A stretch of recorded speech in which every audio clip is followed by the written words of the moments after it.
Conversa de bastidor.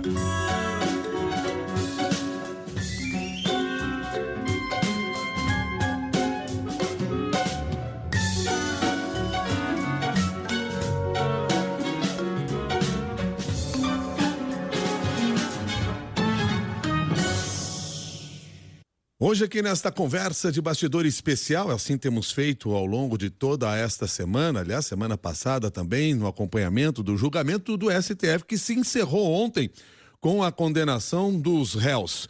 Hoje nós temos Malu Gaspar e Lauro Jardim. Bom dia para você, Lauro. Bom dia, Milton. Bom dia, Cássia. Bom dia, Malu. E bom dia, ouvinte. Bom dia para você, Malu. Bom dia, Milton. Bom dia, Cássia. Bom dia, Lauro. Bom dia, ouvinte. Bom dia a todos. Para marcar a participação inicial de vocês dois nesses bastidores de hoje, nessa conversa de bastidor, eu quero uma palavra de cada um sobre o que representou essa decisão de ontem que atingiu o ex-presidente Jair Bolsonaro, mas também militares. Começando com você, Lauro Jardim.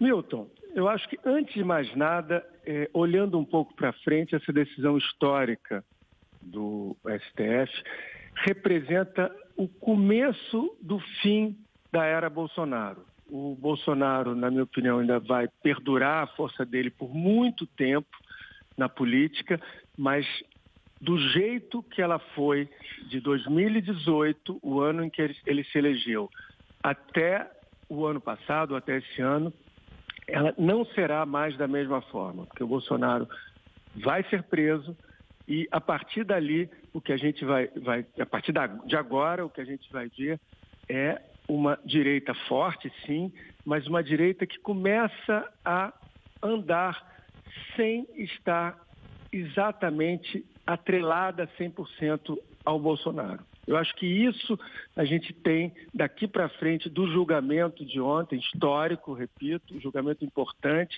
um julgamento que foi um marco no judiciário brasileiro. Ele é, sobretudo, o início do fim da era Bolsonaro. E para você, Malu, o que o julgamento representa?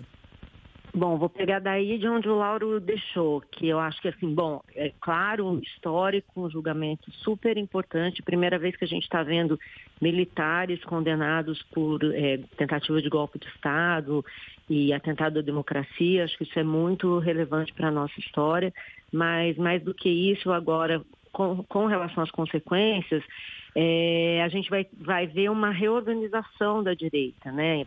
Não só porque o Bolsonaro vai começar a se enfraquecer, mas principalmente porque ele ainda tem força, né? Nós vamos ter que ver como é que isso vai afetar, por exemplo, uma eventual candidatura do Tarcísio, de que forma o Centrão vai se reorganizar, e até com o voto do Fux, eu acho que se forneceu mais um argumento para polarização, né? O voto do Fux foi muito enfático pela absolvição, como se não houvesse prova alguma do que ocorreu nesses últimos anos, especialmente depois da vitória do Lula. Mas eu acho que agora o que a gente vai ver é uma reorganização dessas placas tectônicas da direita, com o Tarcísio ganhando espaço. Vocês dois falam em reorganização da direita, mas a gente não tem que considerar a possibilidade de uma anistia que poderia mudar todo esse quadro, Lauro?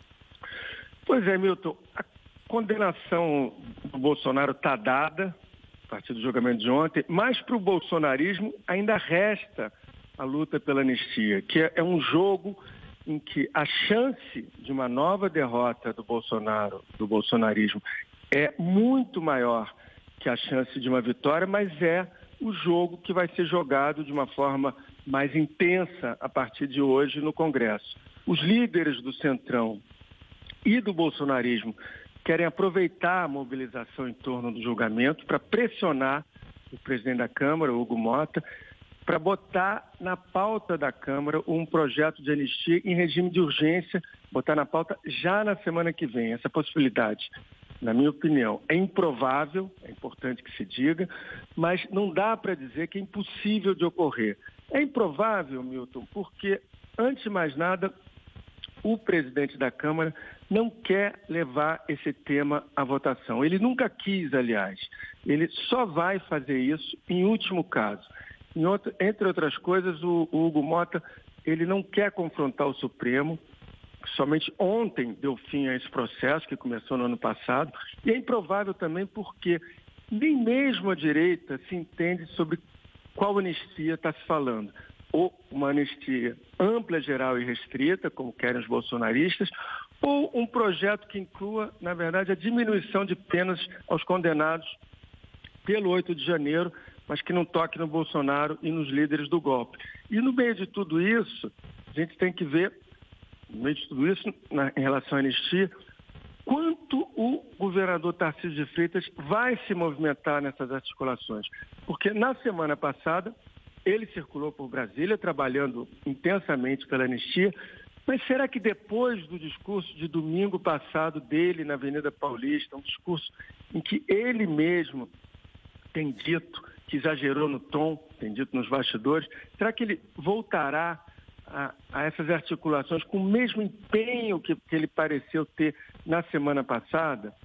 Ontem, Milton, a ministra Gleisi Hoffmann, ela repetiu que o governo Lula não só é contra qualquer tipo de anistia, como está trabalhando para que a anistia não vire realidade. Ela disse que é prioridade do Executivo barrar a tramitação da anistia, mas apesar dessa declaração, nos bastidores, o Palácio do Planalto admite que o Hugo Motta possa ser obrigado a ceder às pressões e, como o governo não quer ser apanhado desprevenido, ele começou a enfrentar essa questão ainda nos bastidores. Ele, se for o caso, ele quer derrotar no plenário da Câmara na semana que vem esse projeto, seja ele qual for, se o Hugo Motta pautá-lo.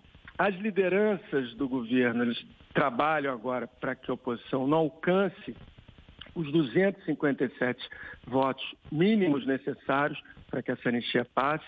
A oposição está contabilizando como certos 280 votos. Então, se essa conta estiver mesmo correta, cabe ao Palácio do Planalto reverter 24 votos. Para qualquer governo que saiba usar as armas, Milton, que os governos costumam usar, não é muita coisa. A oposição tem repetido para alguns interlocutores que o Hugo Motta já garantiu que vai botar esse projeto para votar na semana que vem, e o governo conta que o Hugo Motta tem dito que não vai fazer isso. No fim das contas, Milton, Cássia e Malu, o Hugo Motta vai ter que fazer uma coisa que ele tem horror: descer do muro e, nesse caso, desagradar a um dos lados do tabuleiro político. Malu, quero te ouvir também sobre isso, as chances da aprovação desse projeto da anistia e, já dando um passo além, pensar no que pode acontecer em relação ao cumprimento da pena, a forma como o ex-presidente Jair Bolsonaro cumpriria essa pena. Estou com o Laura, acho que isso vai ser bem, essa disputa pela anistia no Congresso vai ser uma disputa que ainda vai levar um tempo, e além da Câmara, nós temos que pensar no Senado, né? O Alcolumbre não tem nenhum interesse em tocar para frente um projeto que anistia o Bolsonaro. Então, mesmo que passe na Câmara, eu acho que vai haver muita pressão para isso, seja lá qual anistia. Quando chegar no Senado, o Alcolumbre vai dar aquela desbastada, vai trabalhar para dar aquela desbastada no projeto e ficar uma anistia mais branda aí, só com redução de pena para os golpistas do 8 de janeiro, os condenados do 8 de janeiro, algo nessa linha, seria a minha aposta. Agora, quanto ao Bolsonaro, Cássia, os advogados já estão se preparando para apresentar um pedido de prisão domiciliar, né? Ao longo de todo o julgamento, a gente soube de conversas que o Bolsonaro teve com as pessoas que foram visitá-lo lá, muito preocupado com para onde eu vou, né? Para onde eu vou ser preso, como é que isso vai ficar, muito preocupado de ir para Papuda, que é o presídio que fica aqui em Brasília. E aparentemente não é essa escolha prioritária do ministro Alexandre de Moraes. O que a gente ouve muito dizer é que a Polícia Federal já tem uma cela preparada para receber o Bolsonaro, seria uma cela diferenciada pelo fato dele ser ex-presidente, embora ele não tenha esse direito. Eu vi o criminalista falando isso, não seja obrigatório, não tenha nada com isso, mas existe essa preparação aqui em Brasília. Vamos ver se isso vai se confirmar. Mas o que a defesa do Bolsonaro quer é pedir que ele seja mantido em prisão domiciliar por conta das sequelas da facada que ele levou em 2018 e de todas as cirurgias que ele realizou desde então. O principal problema, segundo os advogados e interlocutores do Bolsonaro, é o risco de uma aderência no intestino. Depois das cirurgias que ele já fez, ficam cicatrizes no intestino que grudam a parede do intestino. E quando isso acontece,